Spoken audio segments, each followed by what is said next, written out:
बिस्मिल्लाहिर्रहमानिर्रहीम, अस्सलाम वालेकुम। कैसे हैं आप सब लोग? खैरियत से? उम्मीद करता हूँ खैरियत से होंगे और मेरी वीडियो से कुछ ना कुछ सीख रहे होंगे। आज हम बात करेंगे कि हम फ्रूट एंड वेजिटेबल को पाकिस्तान से यूके में कैसे एक्सपोर्ट कर सकते हैं। बहुत से लोगों के क्वेश्चंस आते हैं, सर हमें डिटेल बताएं, हमें क्लियरिंग के चार्जेस नहीं पता, वहां पे कितने लगते हैं। आज इस वीडियो में हम पूरे डिटेल के साथ डिस्कस करेंगे मैंगो और ऑरेंज को कैसे एक्सपोर्ट किया जाता है और अच्छा रेवेन्यू जनरेट किया जाता है। अब आपने वीडियो को एंड तक लाजमी देखना है ताकि आप लोगों को समझ आ सके और कोई भी फिर क्यूरी आप लोगों की बाकी ना रहे। जिन जिन के क्वेश्चंस थे तो उनको बड़ा क्लियरली समझ आ जाएगी कि भाई वहां पे कितने चार्जेस पड़ते हैं और क्या जो डिमांड है वो कितनी है और हम जो उसकी डिमांड को कैसे क्रिएट कर सकते हैं और उस डिमांड को कैसे फुलफिल कर सकते हैं। सबसे पहले बात करते हैं, अगर आप नए एक्सपोर्टर हैं तो आपको बायर्स कैसे मिलेंगे यूके के अंदर, मतलब यूके की स्टेट्स हैं तो आपको बाहर कैसे, क्या आपको जाना पड़ेगा वहां पे? नहीं, आपको ऐसा नहीं है कि क्योंकि ऑब्वियसली यूके के वीजे ही बहुत मुश्किल से मिलते हैं और जो है अगर खुदा ना खास्ता वहां पे कोई प्रॉब्लम हो जाए तो आपका जाना तो बहुत मुश्किल हो जाएगा। तो वहां पे आपको डिस्ट्रीब्यूटर्स फाइंड करने हैं, ठीक है। अब आपका कोई दोस्त होगा, कोई भाई होगा, कोई रिलेटिव होगा या किसी का कोई जानने वाला होगा, कोई नेबर से गया होगा, आप उससे कांटेक्ट कर सकते हो। उसे कोई यार मार्केट में देखें कौन सा बंदा जो है मैंगोज या ऑरेंजेस मंगवा रहा है पाकिस्तान या फ्रेश वेजिटेबल्स मंगवा रहा है पाकिस्तान से, उसको फाइंड कर ले। वो कहाँ मिलेंगे आपको? वो जो भी मंडी लगती है जहां पे भी जो फ्रूट एंड वेजिटेबल की बोली होती है, या वहां पे तो बोली ऑब्वियसली कम होती है, वहां पे जो है ऑलरेडी जो है मार्केट में माल आता है और सेल हो जाता है। जिस भी मार्केट में बोली होती है तो वहां पे वो जाएगा। अगर मैनचेस्टर में तो मैनचेस्टर की फ्रूट एंड वेजिटेबल मार्केट चला जाएगा, हिथरो में तो हिथरो उस पर चला जाएगा। अगर जो है आपका लंदन है, इसी तरह लंदन की मार्केट में चला जाएगा। तो आप जहां पे भी आपकी मार्केट लगती है वहां पे वो विजिट करके आपको बता देगा, वहां पे आपको बायर मिल जाएंगे, बायर भी मिल जाएगा, आपको डिस्ट्रीब्यूटर भी मिल जाएगा और जो भी पेमेंट टर्म्स है वो सारा कुछ आप सेलेक्ट कर सकते हो। अब डिमांड क्या है यूके में, अगर हम ऑरेंज की बात करें और मैंगो की बात करें, पहले आप लोगों को ये क्लियर हो जाना चाहिए कि जो मैंगो, ऑरेंज या फ्रेश फ्रूट एंड वेजिटेबल्स हैं ये बाय एयर जाती हैं यूके के अंदर। बाय सी का कोई कॉन्सेप्ट नहीं है, क्योंकि 7, 8, 9, 10 जितने भी डेज लगते हैं वहां पे यूके में पहुंचने के, तो वेजिटेबल जो है, फ्रेश वेजिटेबल फ्रूट जो है वो खराब हो जाएगा, ठीक है। मैक्सिमम जो है एक किन्नू जो है हमारा जो ट्रेवल कर सकता है वो 30 डेज कर सकता है ट्रेवल, वो भी छोटा किन्नू जो है, ठीक है, जो रशिया जाता है, ठीक है, 30 डेज ट्रेवल कर लेता है वो, इसमें कोई प्रॉब्लम नहीं है। लेकिन यूके में हम लोग उसको नहीं भेजते हैं, वो बाय एयर ही जाता है। बाय एयर में 8 किलो की पैकिंग, 7 किलो की पैकिंग, 6 किलो की पैकिंग में उसको पैक किया जाता है, सिंगल लेयर पैक किया जाता है, उसको बाय एयर भेज दिया जाता है। और मैंगो भी ऐसे ही है, 1.5 kg, 2 kg, 3 kg और मैक्सिमम 5 kg की डिमांड होती है। मैक्सिमम जो स्टार्ट होती है वो 1.5 kg, 2 kg, 2.5 kg, 3 kg, 3.5 kg, 4 kg, 4.5 kg और 5 kg। ये जो है जो मैंने आपको बताए हैं नंबर्स, इसी की डिमांड वहां पे रहती है ज्यादातर 1.5 kg, 2 kg, क्योंकि ऑब्वियसली वहां पे भी जो पाउंड्स में लेना होता है तो वहां पे भी जो बायर्स हैं, जो एंड यूजर है वो पाउंड में ही लेता है। तो एक एक्सपेंसिव, अगर पाकिस्तानी खा रहे हैं तो उनको एक्सपेंसिव लगेगा कि यार जब कन्वर्जन करेंगे तो यार इतना महंगा खा रहे हैं, तो वो फिर स्टार्ट करता है स्मॉल से, स्टार्ट करते हैं, मतलब 1.5 किलो ले लिया, 2 किलो ले लिया, 2.5 किलो ले लिया, इतने से ही स्टार्ट करते हैं। जो ऊपर वाला है वो फिर बड़ी फैमिली वगैरह के लिए होता है, जो वहां पे बड़ी फैमिली रहती हैं वो यूज करती हैं, लेके जाती हैं, बाय करती हैं उसको। अच्छा, अब बात करते हैं पाकिस्तान से जो है ये कैसे एक्सपोर्ट किया जाता है। सबसे पहले किन्नू का सीजन चल रहा है, थोड़ा सा किन्नू को एक्सप्लेन कर दें कि हम जी किन्नू को कैसे एक्सपोर्ट कर सकते हैं। अब ये जो किन्नू है ना, किन्नू जो ऑब्वियसली बाग में होता है, बाग से इसको प्लग किया जाता है, उसके बाद ये फैक्ट्री में लाया जाता है। फैक्ट्री में इसकी प्रॉपर प्रोसेसिंग होती है। प्रोसेसिंग करने के बाद इसको जो है कोल्ड स्टोर में रखा जाता है। प्रोसेसिंग में इसमें ऑब्वियसली हॉट वाटर ट्रीटमेंट तो नाम नहीं है, लेकिन ये हॉट वाटर से गुजारा जाता है। इसको जो इसकी जो जल्द है उसको केमिकल के साथ फिक्स किया जाता है ताकि लॉन्ग टाइम जो है इसके सर्वाइवल हो सके। उसके बाद जो है इसको कोल्ड स्टोर में रखा जाता है, एटलीस्ट 24 to 48 आवर्स तक इसको कोल्ड स्टोर में रखा जाता है ताकि ये ज्यादा देर तक सर्वाइव कर सके। फिर उसके बाद इसको जो उसकी जो ये पैकिंग करने के बाद जब प्रोसेस हो रहा होता है, साथ ही पैकिंग होती है, पैकिंग कार्टर जो भी आप देंगे, जो भी रिक्वायरमेंट है, आपके बायर की रिक्वायरमेंट है यूके में, तो उसी हिसाब से इसकी पैकिंग हो जाएगी। पैकिंग होकर इसको कोल्ड स्टोर में रख लिया जाएगा और जिस दिन आपकी फ्लाइट होगी 2-2.5 घंटे पहले जो निकाल के उसको एयरपोर्ट पहुंचा दिया जाएगा और इसको फ्लाइट में रख के, मतलब इसकी एएनएफ होगा या उसका कस्टम क्लियरेंस होगा, उसके बाद जो है डॉक्टर चेक करेगा, उसके बाद इसको एक्सपोर्ट कर दिया जाएगा। इसका सिंपल प्रोसेस है, क्योंकि जो है यूके के लॉ के मुताबिक आपको जो है जो भी आपकी प्रोडक्ट आ रही है, मतलब मैंगो हो गया या ऑरेंज हो गया, वो हॉट वाटर ट्रीटमेंट के थ्रू ही पहुंचेगी वहां पे, अदरवाइज वो रिजेक्ट हो जाएगी। तो आप लोगों ने ये ज़हन में रखना है, जब आपने मैंगो भेजना है तो मैंगो का हॉट वाटर ट्रीटमेंट आप लोगों ने करवाना है। मुल्तान में, कराची में प्लांट्स लगे हुए हैं, वहां पे आप कांटेक्ट कर लें, बिफोर टाइम आप कांटेक्ट कर लें।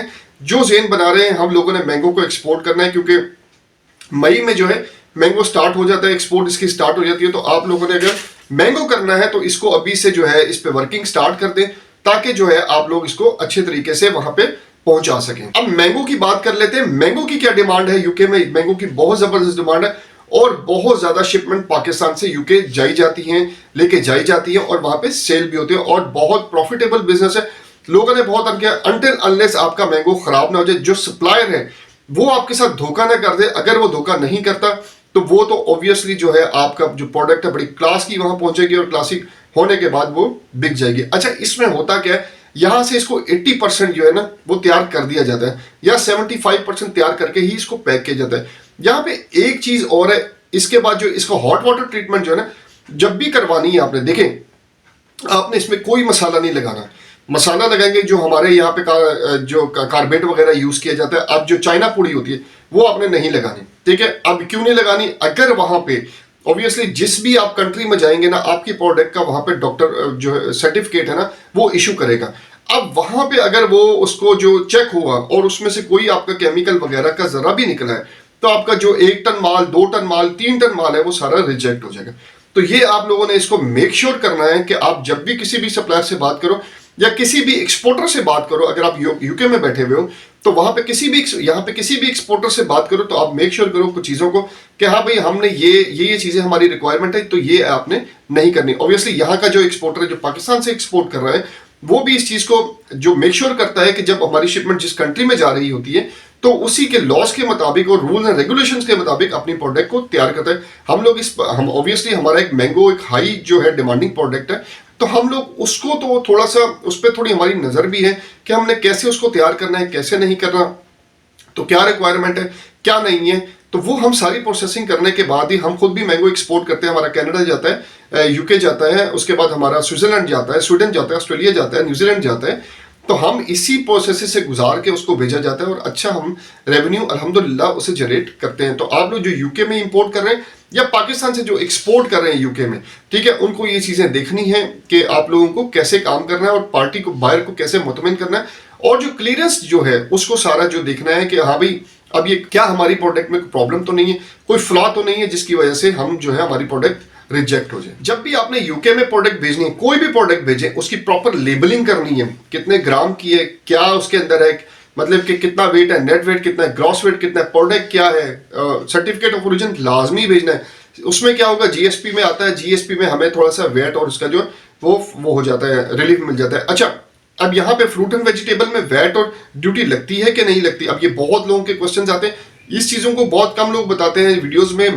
मेरा काम तो आप लोगों को जेन्युइन इन्फॉर्मेशन देना है, लेकिन मुझे जो लग रहा है आप लोगों को ना, आप लोगों को वो वीडियोस चाहिए जिसमें आप एक दिन में करोड़ कमा लो, 2 दिनों में 4 करोड़ कमा लो, ठीक है। आप लोगों को करोड़ों में खेलना है, आप लोगों को जेन्युइन नॉलेज नहीं, क्योंकि जब भी, अब देखो, जब भी आपने काम करना है ना, आपने ग्रास रूट लेवल से ही करना है। ये नहीं आपने कि ऊपर से छलांग मारोगे 10 करोड़ ऊपर से आ जाएगा, ऐसा बात नहीं है, ऐसी बात बिल्कुल भी नहीं है। आपको मैं ये नहीं कह रहा आप यूके में एक्सपोर्ट करोगे तो आप जो है अरबपति बन जाओगे, ऐसा नहीं है। आप डे बाय डे काम करोगे, वन बाय वन। अगर ये शिपमेंट्स पे डिपेंड करता है, एक शिपमेंट भेजोगे हो सकता है आपको नुकसान हो जाए। सप्लाई एंड डिमांड पे काम चलता है, ठीक है। अब सप्लाई ज्यादा होगी और डिमांड कम होगी तो क्या करोगे, रेट गिर जाएगा। अब डिमांड ज्यादा है, ठीक है, और सप्लाई कम है तो रेट डबल हो जाएगा, ट्रिपल हो जाएगा। जितना आपने लॉस किया होगा यू आप उसको वो कर लोगे, निकाल लोगे। तो सप्लाई एंड डिमांड पे काम करता है। कंटिन्यूटी जो है आपकी रिक्वायरमेंट है, कोई बात नहीं, एक शिपमेंट में लॉस होगी, 2 में लॉस होगी, ये देखें होता है। लॉस तो इस पार्ट ऑफ गेम है ना, ठीक है। तो लॉस को अपने जहन में रखते हुए काम करना है। फ्रूट एंड वेजिटेबल में खराब भी हो सकती है, डैमेज भी हो सकती है, कुछ भी हो सकता है, पेरिशेबल आइटम है, ठीक है। अच्छा, यहाँ से तो हो गया कि हम यहाँ से जो अपनी प्रोडक्ट को कैसे तैयार करके भेजेंगे, बहुत अच्छे तरीके से हमने पैकिंग करनी है जिस तरह की बाहर की रिक्वायरमेंट होगी। उसके बाद एंड पे मैं आप लोगों को बताऊंगा चार्जेस वगैरह, क्लियरिंग चार्जेस और सारे चार्जेस वगैरह कैसे हैं। अब जो भाई यूके में काम करना चाहते हैं, देखिए मेक श्योर करें जितनी शिपमेंट आप अफोर्ड कर सकते हैं, मतलब जितनी शिपमेंट को आप इजीली सेल कर सकते हैं उतनी ही शिपमेंट मंगवाएं। मतलब 1 टन मंगवा रहे हैं तो 1 टन को मतलब आप देखें हाँ भी मैं एक्सपोर्ट कर सकता हूँ, सॉरी मैं सेल कर सकता हूँ, तो फिर उतनी ही मंगवाए, जितने चादर है उतना ही पाँव फैलाना है आपने। ये नहीं आपने देखा जी मैं 10 टन मंगवा लूँ, 2 टन मंगवा लूँ, 3 टन मंगवा लूँ, मैं कर लूंगा, नहीं वो खराब, अगर एक दिन पड़ी रही तो ऊपर दाग आना शुरू हो जाते हैं, ठीक है, क्योंकि ऑब्वियसली वहां पे तो है ही सर्दी, ठीक है, तो वो वहां पे नहीं पकती, ठीक है, वहां पे इसमें कोई हिसाब नहीं है, इसके ऊपर दाग आना शुरू हो जाएंगे तो वो उसकी वैल्यू गिरती रहेगी। उतनी शिपमेंट मंगवाएं जितनी आप सेल कर सकते हैं। अच्छा आप सेल कैसे करेंगे आप, या आप क्या आप ये सारे काम अकेले कर लेंगे? नहीं, आपके पास टीम चाहिए, वो भी स्ट्रॉन्ग टीम चाहिए। आपको जब भी आपने प्रोडक्ट मंगवानी है, ठीक है, जब आप पाकिस्तान से मंगवा रहे हैं प्रोडक्ट, तो आपको वहां पे 2-3 बंदे हायर करने हैं जो आपकी मार्केटिंग करे प्रोडक्ट की। आप बेशक ऑनलाइन मार्केटिंग करो, पेज बना लो, अपनी ऑनलाइन मार्केटिंग करो, अपने जो पाकिस्तानी ग्रुप है उसमें करो, इंडियन ग्रुप्स है उनमें करो, मार्केटिंग करो, फेसबुक पेज पे मार्केटिंग करो, ठीक है। तो ये एक वेबसाइट बनाना चाहते हो, वेबसाइट बना लो, तो उस पे जो है सोशल मीडिया मार्केटिंग, बहुत इंस्टाग्राम पे पेज बना लो। जो आजकल सोशल मीडिया जो मार्केटिंग है ना वो बहुत स्ट्रॉन्ग है। आपने एरिया में करनी है, आपने किस जगह पे करनी है, पूरे ग्लासगो में करनी है, मैनचेस्टर में करनी है, लंदन में करनी है, तो आप कर सकते हो। किस एयरपोर्ट पे मंगवा रहे हो, जो आपका जो होम टाउन है, आप देखें अगर उस एयरपोर्ट पे आ रही है फिर तो ठीक है, अगर नहीं आ रही तो आपको कहाँ से लेके आनी पड़ेगी, लंदन से लेके आनी पड़ेगी, मैनचेस्टर से लेके आनी पड़ेगी, हिथ्रो एयरपोर्ट से लेके आनी पड़ेगी, और जहाँ जहाँ शिपमेंट जाती है आप पता कर लोगे, वहाँ से आप लेके आके अपने होम टाउन में सेल करना पड़ेगा। तो अब यहाँ पे आपको टीम चाहिए, ऑब्वियसली मार्केटिंग टीम चाहिए, जो सेल करेगा वो भी, क्योंकि जो क्लियरिंग करवाने जाएगा वो भी आपको चाहिए। अब क्या करोगे, सारे काम आप खुद तो नहीं कर सकते, सेल भी आप करोगे, गाड़ी भी आप चलाओगे, लेके भी आओगे, क्लीनेस भी कराओगे, क्या क्या करोगे, ठीक है। तो ये सारी चीजें आपको मद्देनजर रखते हुए काम करना है। हाँ ये हो सकता है कि आप जो शिपमेंट मंगवा रहे हो वो किसी और को दे दो, डन बेसिस पे किसी ग्रोसरी वाले से बात कर लो, जो आप लोगों के हाइपर मार्ट्स वगैरह हैं उनसे बात कर लो, बड़े बड़े स्टोर्स हैं उनसे बात कर लो कि हमारी शिपमेंट आनी है, आप मुझे डन बेसिस पे बात कर लें, वो डन बेसिस पे आपसे बात कर लेंगे। ये आपकी मार्केटिंग पे डिपेंड करता है, हाँ भी करेंगे भी कि नहीं करेंगे। अगर आप उस एरिया में काफी ज्यादा पुराने हैं तो फिर ऑब्वियसली आपकी बात सुनेंगे भी और वो बात करेंगे भी, और आपसे डन बेसिस पे माल लेने को भी तैयार होंगे। इसके अलावा आजकल बड़ा जो प्लेटफॉर्म चल रहा है टिकटॉक लाइव शॉप पे भी जाके आप जो है अपनी प्रोडक्ट को सेल कर सकते हैं। देखें टिकटॉक लाइव शॉप एक बहुत जबरदस्त प्लेटफॉर्म है, जो यूके में बैठे हैं, ऑल ओवर द वर्ल्ड जो भी अपना काम करना चाहता है, एक बहुत जबरदस्त प्लेटफॉर्म है। तो इसके थ्रू भी आप अपनी जो है प्रोडक्ट की मार्केटिंग करके उसको सेल कर सकते हो। अब थोड़ी कस्टम क्लियरेंस की बात कर लें तो टोटल कितना खर्चा आता है हमारी, अगर हम 1 टन की शिपमेंट भेजते हैं। कस्टम क्लियरेंस की जो फीस होती है ना वो 29 पाउंड होती है, ठीक है। ये डिपेंड करता है, जो शिपमेंट टू शिपमेंट वेरी भी करता है ये थोड़ा बहुत, ठीक है। अगर ज्यादा शिपमेंट है तो उसकी फीस थोड़ी सी ज्यादा हो जाएगी। अगर डीटीआई चार्जेस की बात करें वो तो 10 पाउंड है। हैंडलिंग चार्जेस की बात करें 0.33 पाउंड पर केजी आएगा ये। स्टोरेज चार्जेस की बात करें 31 पाउंड पर 100 केजी। डिफरेंट एयरलाइंस के डिफरेंट जो हैं वो चार्जेस होंगे इसमें, ये भी आपने जेहन में रखना है। जो टैक्स डिपार्टमेंट अपनी फीस चार्ज करता है वो 20 पाउंड करता है, और वैट और जो ड्यूटी है वो पेरिशेबल पे आइटम पे नहीं है, ये मैंने ऑलरेडी आपको बताया। तो 0% आप लोगों की चार्ज वो लगेगी, ड्यूटी लगेगी। अच्छा यहाँ पे एक चीज चेक करें, 2 तरीके से यहाँ से हमारे यहाँ से जो माल जाता है, एक पैलेट में जाता है और एक ओपन जाता है। मतलब एक पैलेट होता है, बिल्कुल प्योर पैलेट होता है, मतलब 12 केजी का हो गया, 16 केजी का हो गया, जितना आप पैलेट में रखवाने चाहिए। बाहर आपसे जो भी आपका क्लियरिंग एजेंट है पाकिस्तान से, जब आप शिप वो करोगे उससे स्पेस वगैरह लोगे, या याटा एजेंट है उससे स्पेस लोगे, तो आपसे पूछेगा पैलेट चाहिए आपको कि नहीं चाहिए। प्रेफर मैं ये करता हूँ यूके के लिए आप पैलेट में मत रखें, पैलेट जो है आपको जो फीस है ना उसकी ज्यादा पड़ जाती है। अगर मैं बात करूं ओपन पैलेट की, मतलब अगर ओपन है, ठीक है, अगर पैलेट के बगैर पड़ा है तो टोटल उसके जो एक्सपेंसेस आएंगे ना सब कुछ मिला के वो 369 पाउंड 1 टन की शिपमेंट में आएंगे। 369 पाउंड 1 टन की शिपमेंट में आएंगे ये चार्जेस, ये जेहन में रखें आप, ठीक है। जितने केजी की, मतलब अब आप साहब लगाना 1.5 केजी का होगा तो कितने बॉक्सेस उसको डिवाइड करेंगे, वो चार्जेस उस पर आ जाएंगे। इसकी थोड़ी डिटेल दे देता हूं कि 1 टन पे इतने चार्जेस क्यों आएंगे। इसमें क्लियरेंस 29 पाउंड है, डीटीई चार्जेस जो है वही 10, डीटीआई चार्जेस जो है वो 10 पाउंड है, और टर्मिनल हैंडलिंग चार्जेस जो है, टर्मिनल हैंडलिंग चार्जेस जो है 330 पाउंड है। तो टोटल इसको प्लस करें 369 पाउंड आए थे। तो ये बहुत ज्यादा क्यूरियस थी लोगों की कि सर हमें पता नहीं है ड्यूटी कितनी लगती है, कैसे पता लगेगा, कौन बताएगा हमें। तो सर ये भी आप लोगों के मसला आज हल कर दिया मैंने। ये आप लोगों को 369 पाउंड में पर टन की शिपमेंट आपको यूके में पहुंच जाएगी। अच्छा अब यूके में एक और बहुत प्रॉब्लम आ रही है, लोगों को बहुत ज्यादा मुझे वो आती है, रिक्वेस्ट आती है, अगर यहां से भी आप लोग कोई भेज रहे हैं तो आप लोगों के लिए AAA जो है AAA जो है, वहां पे अगर आप गूगल करें, मैं आपको उसका लिंक भी जो पेज है उसका वेबसाइट जो है उसको डिस्क्रिप्शन में दे दूंगा।